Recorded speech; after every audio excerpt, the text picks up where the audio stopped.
క్రీస్తు నామంలో మీకందరికీ మా వందనములు. అనంతపురం జిల్లా యాడికి మండలం క్రైస్తవ గృహ కూడిక సంఘ కాపరి అయినటువంటి గంధం దేవదానం గారు 18 సంవత్సరాల వయసులోనే దేవుని రక్షణ పొందుకొనేసి ఆయన సాక్షిగా జీవిస్తూ ఆంధ్ర తెలంగాణ ప్రాంతాలలో విరివిగా వాడబడుతున్నటువంటి దైవజనులు ఇప్పుడు మన మధ్యకు వచ్చి వాక్యాన్ని అందించబోతున్నారు. విని ఆశీర్వాదములు పొందుకుందాము. ప్రియులారా, పరిశుద్ధ గ్రంథము నుండి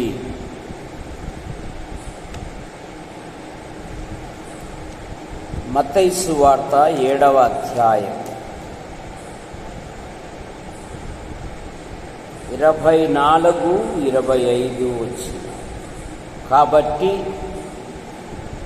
ఈ నా మాటలు విని వాటి చొప్పున చేయు ప్రతివాడును బండ మీద తన ఇల్లును కట్టుకొనిన బుద్ధిమంతుని పోలి ఉండును. వాన కురిసెను, వరదలు వచ్చెను, గాలి విసిరి ఆ ఇంటిని కొట్టెను గాని దాని పునాది బండ మీద వేయబడెను గనుక అది పడలేదు. మరియు నా మాటలు విని వాటి చొప్పున చేయని ప్రతివాడు ఇసుక మీద తన ఇల్లు కట్టుకొనిన బుద్ధిహీనుని పోలి ఉండు.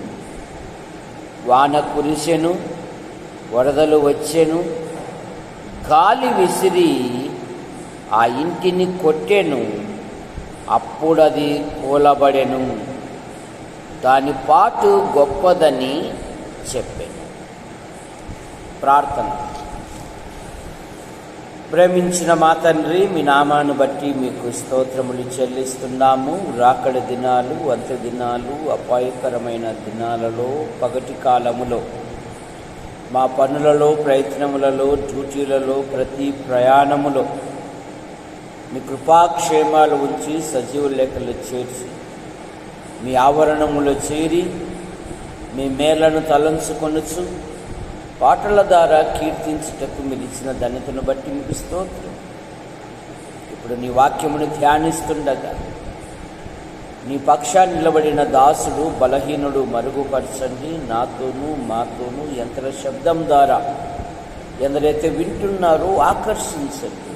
వినుట క్రీస్తు మాటను గూర్చి, వినుట వలన విశ్వాసము కలుగును అన్నారు. ఇప్పుడు దయచి దేవా మీకు వందనములు. యేసు ప్రభు నామములో ప్రార్థిస్తున్నాం తండ్రి, ఆమేన్. బైబిల్లో గృహాలను గురించి అనేకమైన మాటలు మనకున్నాయి. 127వ కీర్తనలో యెహోవా ఇల్లు కట్టని ఎడల దాని కట్టువారు ప్రయాసము వ్యర్థము అనే మాట మనం చూస్తాం. రాజైన దావీదు దేవుని సన్నిధికి వచ్చి దేవుని స్తుతిస్తూ 7వ అధ్యాయం 2 రాజుల గ్రంథం, 2 సమూయేలు గ్రంథం 7వ అధ్యాయం 18వ వచనములో దావీదు రాజు యెహోవా సన్నిధిలో కూర్చుండి ఇలాగు మనవి చేసిను, నా ప్రభువా యెహోవా, ఇంతగా నన్ను హెచ్చించుటకు నేను ఎంతటి వాడను, నా కుటుంబము ఏ పాటిది. 29వ వచనములో ఏం కోరుకుంటున్నాడంటే, దయచేసి నీ దాసుడైన నా కుటుంబము నిత్యము నీ సన్నిధిలో ఉండునట్లు దానిని ఆశీర్వదించుము. యెహోవా నా ప్రభువా, నీవు సెలవిచ్చి ఉన్నావు, నీ ఆశీర్వాదము నుండి నా కుటుంబము నిత్యము ఆశీర్వదించబడునుగా కాని కోరుకున్నాను. బైబిల్లో అక్కడక్కడ కొన్ని కుటుంబాలు ఉన్నాయి. ఇప్పుడు మనం కొన్ని కుటుంబాలను ధ్యానం చేస్తాం. మొట్టమొదట అబ్రహాము కుటుంబము. అబ్రహాము కుటుంబము విశ్వాసము వలన సమృద్ధి గల గృహము, అబ్రహాము యొక్క ఇల్లు. ఆదికాండం 18వ అధ్యాయము 4వ వచనము నుండి, నేను కొంచెం నీళ్లు తెప్పించేదను, దయచేసి కాళ్ళు కడుక్కొని ఈ చెట్టు క్రింద అలసట తీర్చుకొనుడి. కొంచెము ఆహారము తెప్పించేదను, మీ ప్రాణములను బలపరుచుకొనుడి, తర్వాత మీరు వెళ్ళవచ్చును. ఇందు నిమిత్తమే గదా మీ దాసుని యొద్దకు వచ్చి తిరి అనేను. అబ్రహాము యొక్క గృహము విశ్వాసము వలన సమృద్ధి గల గృహము. మండు టెండల్లో తండ్రి అయిన దేవుడు, కుమారుడైన దేవుడు, పరిశుద్ధాత్మైన దేవుడు ప్రత్యక్షమయ్యారు. ఏ వేళ? ఎండవేళ. బైబిల్ ఏం చెప్తుంది? ఆతిథ్యము చేయ మరొకడి ఎరుగకే కొందరు దేవదూతలకు ఆతిథ్యం ఇచ్చింది. ఆతిథ్యము విశ్వాసి యొక్క జీవితంలో ఎప్పుడు ఇవ్వడానికి ఉండాలి. అంటున్నాడు, మీ దాసుని దాటిపోనివద్దు, కొంచెం విశ్రాంతి తీసుకొనుడి. ఏమంటున్నాడు?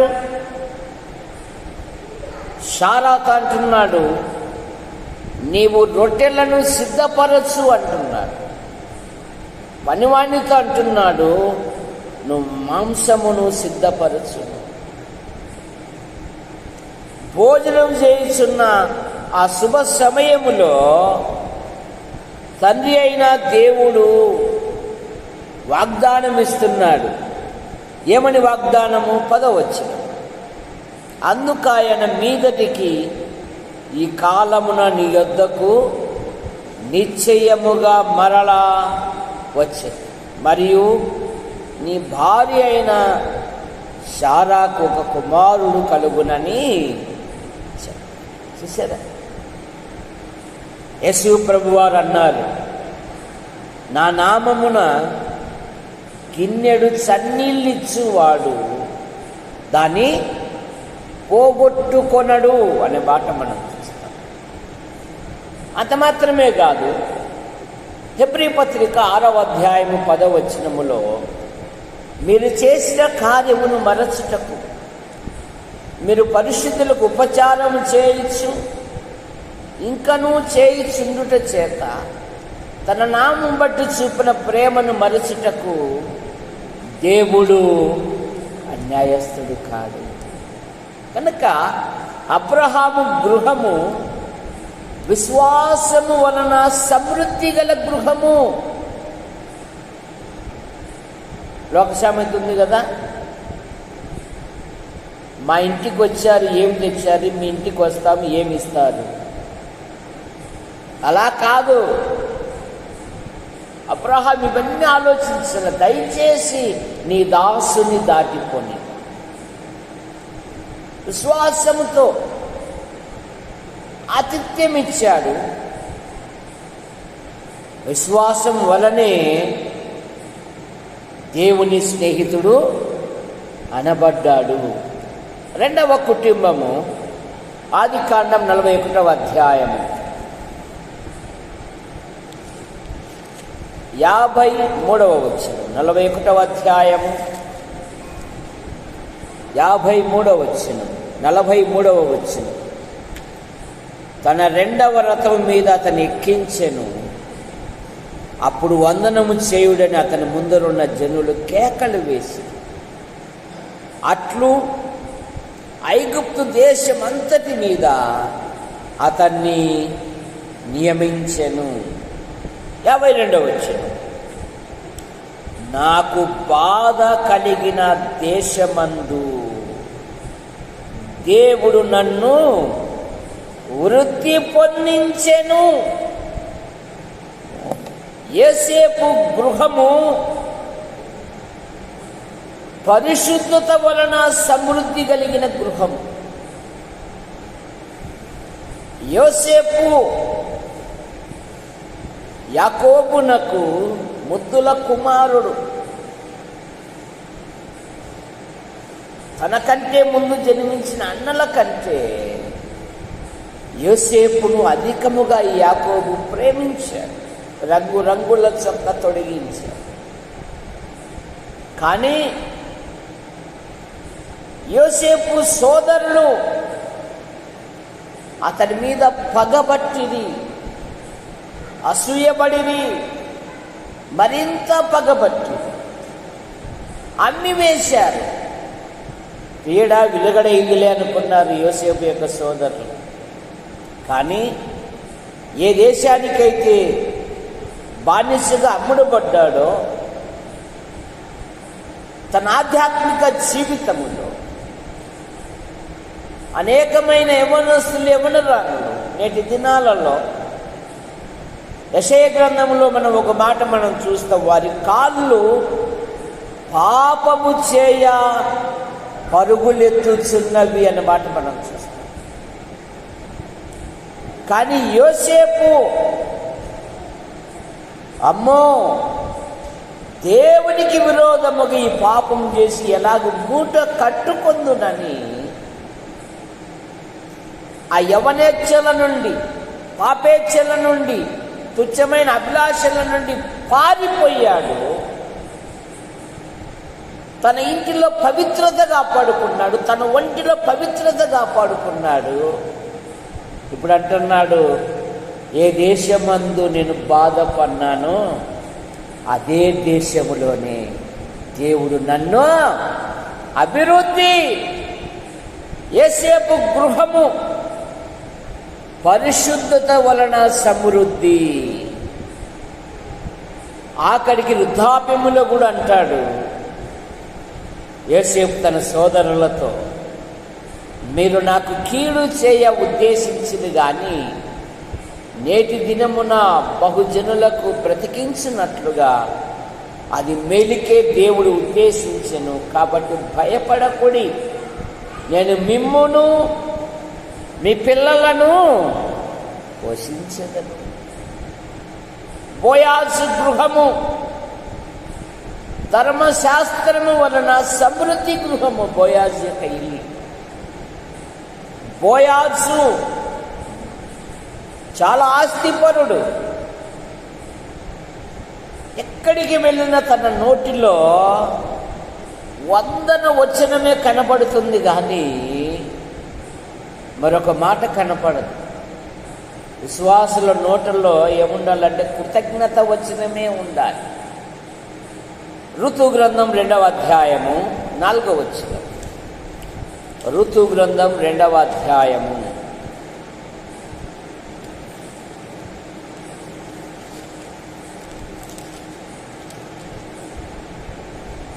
1వ వచనం. నయోమి పెనిమిటికి బంధువుడు ఒకడు ఉండేను.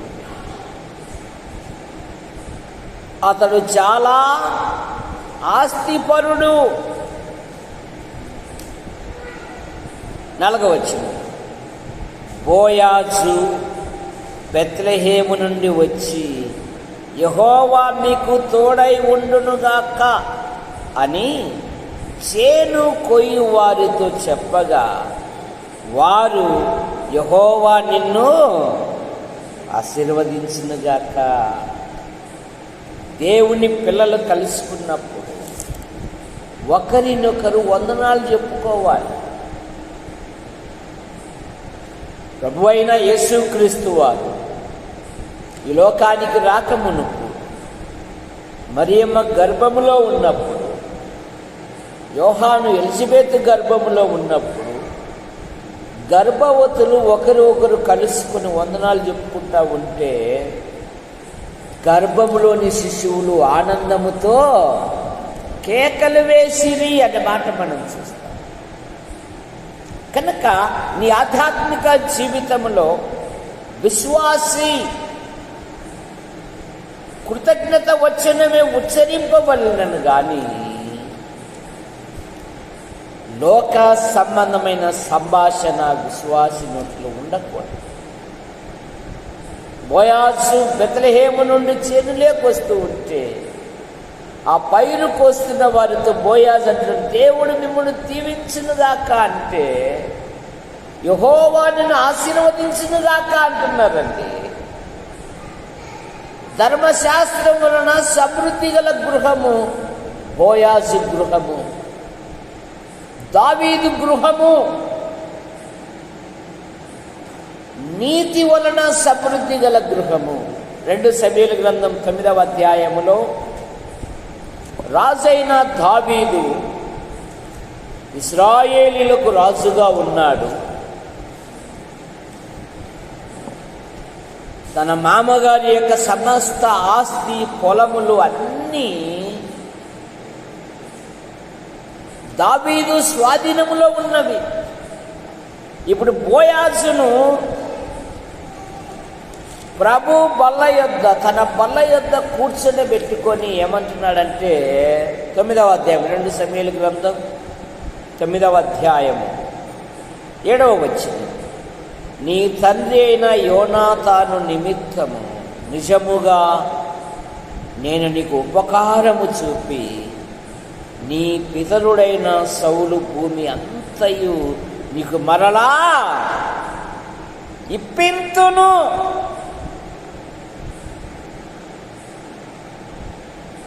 వానికిస్తే నాకు నష్టం కాదా? వానికిస్తే నా పేరు పోదా? అది మీ తాతగారి స్వాస్థ్యమయ్యా. ఈ మెపిబోషుతో అంటున్నాడు, నేను మరలా మీ తాతగారి ఆస్తి నీకు ఇప్పించి. నీతిగా ఉంటే చాలు, నేను గొప్పతనం చేస్తుంది. నీతి గల ప్రవర్తన కలిగిన వానివై ఉంటే చాలు, దానివై ఉంటే చాలు. ఆ నీతే నిన్ను ఉన్నతమైన స్థానంలో ఉంచుతుంది. కనుక దావీదు యొక్క గృహము నీతి గల గృహము.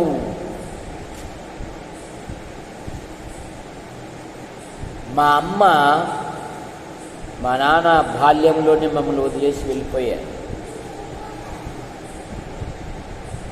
మా చిన్నాన్నగారు చాలా బలహీనులు. వారు చెట్ల యొక్క బంకను తీసుకుని వచ్చి అమ్ముకునేది వారు, పన్ను కట్టేవారు కాదు. పన్ను కట్టే కాలంలో 77 ఆ సమయంలో మా చిన్నాన్న వాళ్ళది మాది మొత్తం 30 ఎకరాల పొలం. 30 ఎకరాల పొలానికి మా అమ్మ కూలి పన్ను చేస్తూ పన్ను కట్టేది. ఆ రసీదులు ఇప్పటికీ ఉన్నాయి మా దగ్గర. మా చిన్నాన్నగా యొక్క పిల్లలు వచ్చారు, పెద్దమ్మ మా పొలం మాకి. మా అమ్మ ఎంత జ్ఞానం కలిగినదంటే, నేను 15 ఎకరాలు నిలబెట్టాను కదా మీ స్వాస్థ్యం పోకుండా, నాకు వాళ్ళ ఒక అర్ధ ఎకరాన్ని ఇయ్యని కూడా అనలేదు, తీసుకోకపోండి. అది నీతిమత్వం అంటే. నీ నీతే నిన్ను ఉన్నతమైన స్థానంలో ఉంచుతుంది. కనుక దావీదు యొక్క గృహము నీతి గృహము. శత్రువైన సౌలు యొక్క మనవని తన బల్ల యొద్ద కూర్చోబెట్టుకోవడమే గాక, నీ పితరుడైన నీ తాతయ్య పొలాన్ని సమస్తాన్ని నీకు అప్పచెప్తాను అని. నాకేంటి లాభము అని లేదు. మీ తాతయ్య నా మీద కత్తి కట్టాడు, 10 సంవత్సరాలు పొలములో అరణ్యములో దాక్కున్నాను. ఇప్పుడు మీ తాతయ్య లేడు, మీ నాన్న అంతకంటే లేడు, నాదే రాజ్యం అని ఉండలేదు. అతని నీతి అతని గొప్పతనం చేస్తుంది.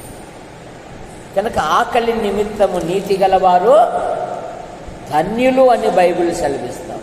నీతి నిమిత్తం నీ ఆధ్యాత్మిక జీవితంలో నీకు ఆస్తి లేకపోయినా అంతస్తు లేకపోయినా దేవుని కొరకు నీతిగా నమ్మకంగా ఉండు. ఆ నీతే అందరూ చూస్తుండగానే నిన్ను ఉన్నతమైన స్థానంలో ఉంచుతుంది. నీతిమంతుడైన యేసు ప్రభువును గొప్ప చెయ్యి. దేవుడు నిన్ను ఉన్నతమైన స్థానములో ఉంచుతాడు. దావీదు యొక్క గృహము నీతి గల గృహము కనుక ఇక్కడ అంటున్నాడు, తన యొక్క తాతగారి యొక్క ఆస్తిని మరలా ఏం చేస్తున్నాడు, నీకు మరలా ఇప్పించదను ఇచ్చేశాడండి. కనుక నీ ఆధ్యాత్మిక జీవితంలో నువ్వు ప్రభు కొరకు నమ్మకంగా ఉంటే, చూడండి 9వ వచనం 2 సమూయేలు గ్రంథం 9:9.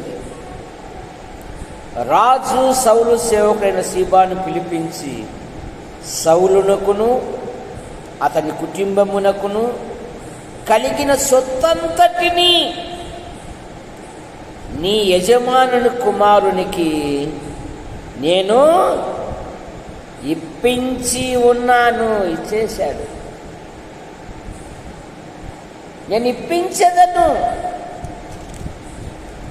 ఇప్పుడు వీడు అంటున్నాడు, దేవుని స్తుతిస్తూ ఏమంటున్నాడు చూడండి, ఏమంటున్నాడు చూడండి 8వ వచనం చివరి భాగములో, నమస్కరించి చచ్చిన కుక్క వంటి వాడని నా ఎడల నీవు దయచూపుటకు నీ దాసుడగు నేను ఎంతటి వాడని. మెఫీబోషెత్ దేవుని స్తుతిస్తున్నాడు, రాజును గణపరుస్తున్నాడు, నిన్నెంతటి వాడు. యోబు గృహము యథార్థమైన గృహము,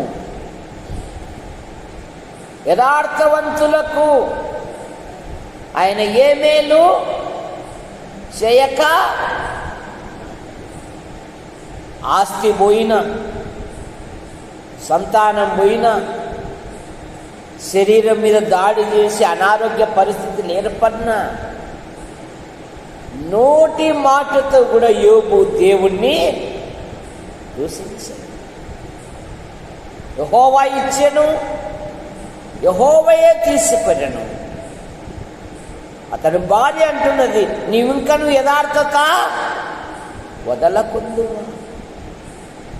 ఆ యథార్థతే యోబు కుటుంబాన్ని రెండింతలుగా ఆశీర్వదించాడు. యథార్థ వలన సమృద్ధి కలిగిన గృహము యోబు గృహము. నువ్వు యథార్థంగా ఉండు చాలు. ఆ యథార్థతే నేను ఉన్నతమైన స్థానంలో ఉంచుతాను. లూకా సువార్త 15వ అధ్యాయము 12-17 వచనాలలో, తప్పిపోయిన తండ్రి యొక్క గృహము ప్రేమ గల గృహము.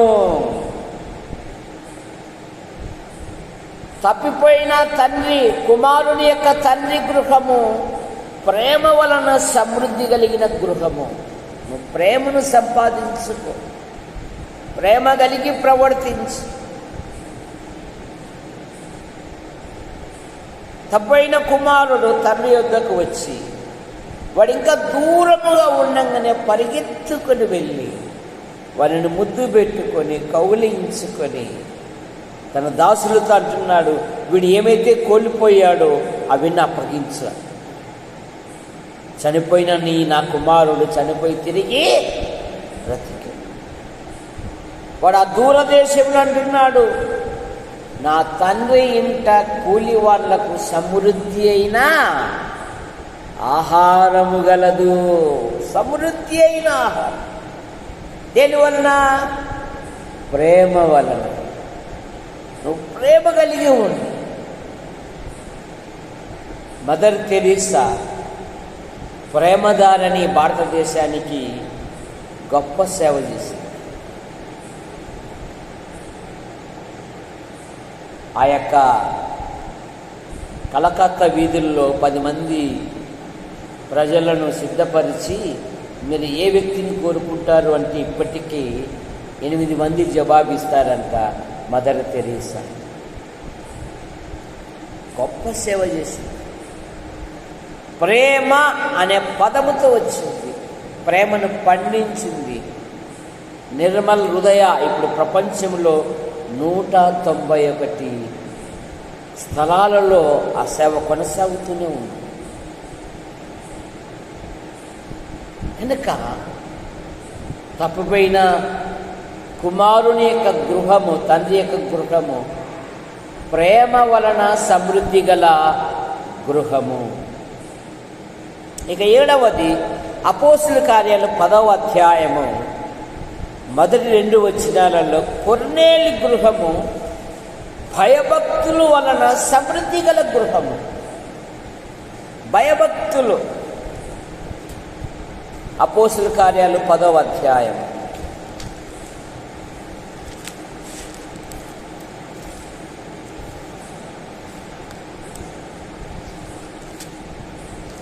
మొదటి 2 వచనాలు. ఇటలీ పటాలమనబడిన పటాలములో శతాధిపతి అయిన కొర్నేలిని ఒక భక్తిపరుడు కైసరులో ఉండెను.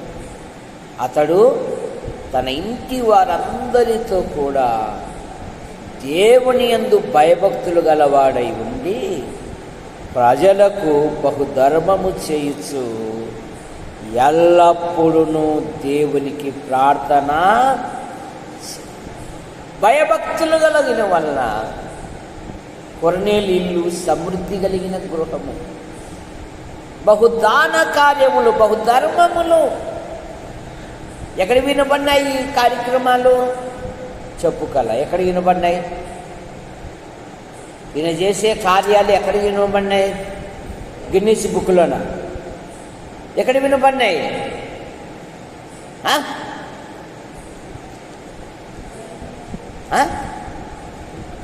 అటు కాదు, ఇటు చూడు.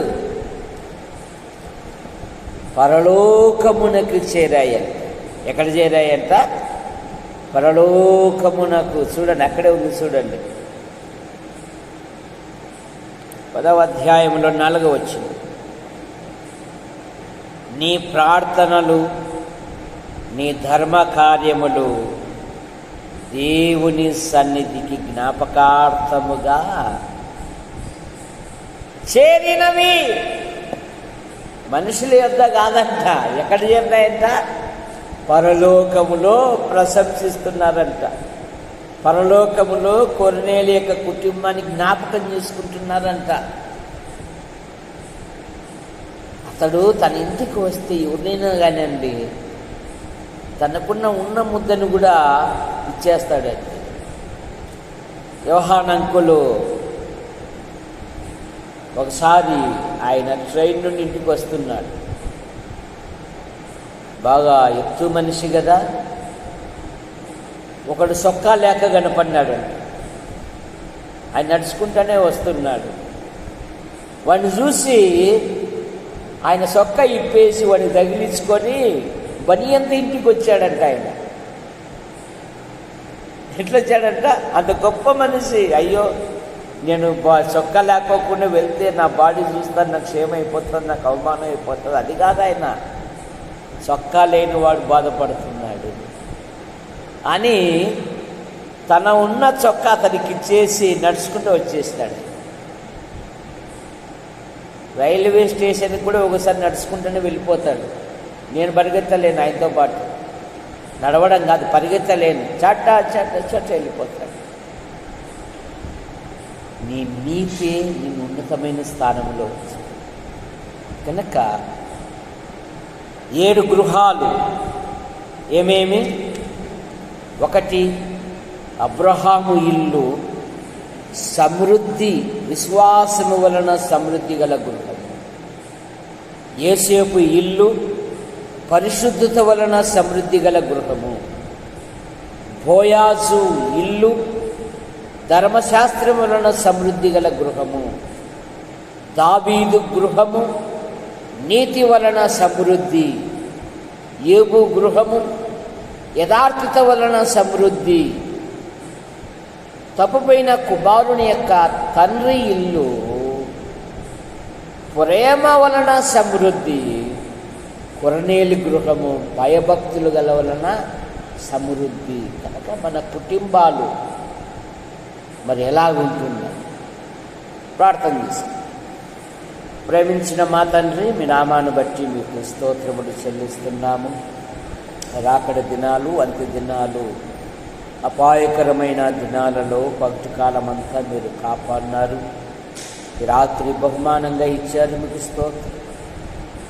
అయా దీవించండి. క్రైస్తవ కూడిక గృహం చేర్చబడిన ప్రతి కుటుంబాన్ని దీవించండి.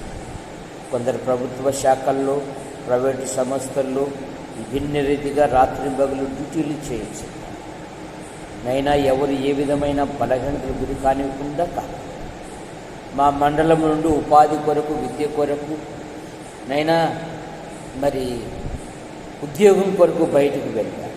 ప్రతి కుటుంబాన్ని, ప్రతి యవనస్తురాలను మీరు రెక్కల కింద ఉంచుకొని కాపాడు.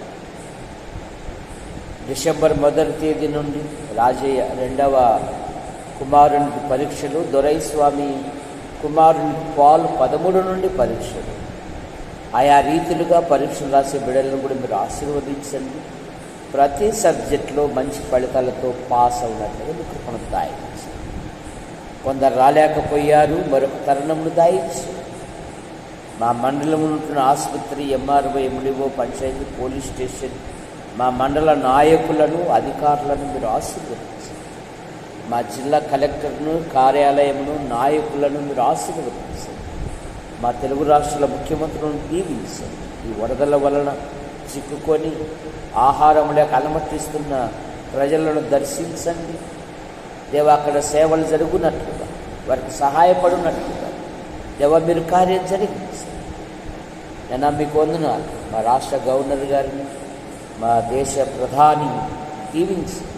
అలాగే నైనా రాష్ట్రపతిని మీరు దీవించండి. గవర్నర్ గారిని మీరు దీవించండి. దేశ సరిహద్దులో ఉన్న సైనిక పటాలను దీవించండి. మరి కట్టుపల్లి వ్యవహానంకులు రాజాబాయి అంటే పిలుపు తీసుకున్నారు. వారి కుమారులు, వారి భార్యలు, వారి సంతానం, వారి కుమార్తెలు, వారి భర్తలు, వారి సంతానం దీవించండి. శుక్రవారం ఉదయం తెనాలిలో ప్రభాకర్ గారి యొక్క భార్య జ్ఞాపకార్థ కూడిక ఆశీర్వదించండి. అయ్యా మీకు వందనాలు. గుంటూరు పరిధిలోని సంఘాలను మీరు దీవించండి. కర్నూలు, తంగడంచ, యాడికి, అలాగే పెనుబర్తి పరిధిలోని సంఘాలను కూడా మీరు బలపరచండి. మరి ఫిబ్రవరి 14, 15, 16 తెనాల్లో జరగబోయే వాక్య ధ్యాన కూడికలు దీవించండి. 43వ వార్షిక సభలు అనేకులను సమకూర్చండి. ఆంధ్ర, తెలంగాణ, దేశ విదేశాల నుండి అనేకులను సమకూర్చండి. పాటల ద్వారా, స్థుతుల ద్వారా అనేకులు మేలు పొందినట్లుగా మీకు పనులు మేము కూడా ఒక సమూహంగా వెళ్ళినట్లుగా మీకు పనులు దాయించండి. పొడి వాతావరణమును దాయించండి. కూడికలు కావలసిన ఆర్థికాన్ని మీరు సమకూర్చండి. పరిచర్య చేయవారిని సిద్ధపరచండి. నేను కూడికలలో బాప్తీసం తీసుకున్నట్టుగా మీ కృపను దాయించండి. సండే స్కూల్ నడుపుటకు కూడా సహాయం దాయించండి. దేవా మీకు వందనాలు. ఇలాగూ మా కొరకు ప్రార్థిస్తూ, మా అవసరాలు తీరుస్తూ, మా ప్రేమిస్తున్న ప్రతి వారిని తీర్చండి. మోహన్ రావు అంకుల్ ఆసుపత్రిలో ఉన్నాడు. ఆయన మీరు ముట్టి స్వస్థపరచండి. ఈ కలుషితమైన వాతావరణం వలన, ఈ వర్షము, తుఫానుల వలన ఎవరు ఏ విధమైన బలహీనతలు గురి కానివ్వకుండా మీకు కొనసాగించి.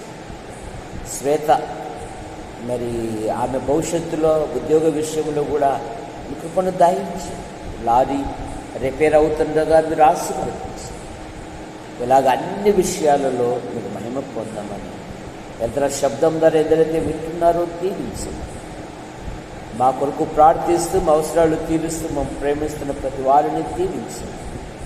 యేసు ప్రభు నామములో ప్రార్థిస్తూ బయలుదేరుతున్నాం తండ్రి.